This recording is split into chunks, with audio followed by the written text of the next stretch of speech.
ഒരു ഫോട്ടോ എന്ന് പറയുന്നത് ഒരു ചിത്രം മാത്രമല്ല, അത് ജീവിച്ചിരുന്ന ഒരു നിമിഷമാണ്. നമുക്കൊരിക്കലും തിരിച്ചു പോകാൻ കഴിയാത്ത ഒരു നിമിഷം. 1839 ഓഗസ്റ്റ് 19 ലോകം ആദ്യമായിട്ട് ഒരു അത്ഭുതത്തിനെ ഔദ്യോഗികമായി സ്വീകരിച്ച ദിവസം എന്താണെന്നല്ലേ?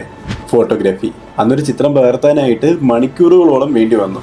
ആ സ്ഥാനത്ത് ഇന്നൊരു ചിത്രം പകർത്താനായിട്ട് നമുക്കൊരു ക്ലിക്ക് മാത്രം മതി. അന്നത്തെ ഫോട്ടോഗ്രാഫി പല രീതിയിൽ മാറി മറിഞ്ഞെങ്കിലും ഫോട്ടോഗ്രാഫിയുടെ യഥാർത്ഥ ശക്തി എന്ന് പറയുന്നത് ഒരിക്കലും മാറിയിട്ടില്ലെന്ന് വേണമെങ്കിൽ പറയാം.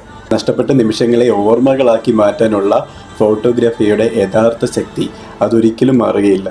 ഒരു കുഞ്ഞിൻ്റെ ആദ്യ പുഞ്ചിരി, അതുപോലെ തന്നെ അമ്മയുടെ സ്നേഹം, പ്രിയപ്പെട്ട ഒരാളോടൊത്തുള്ള അവസാനത്തെ ചിത്രം, അങ്ങനെ എത്രയോ നിമിഷങ്ങൾ.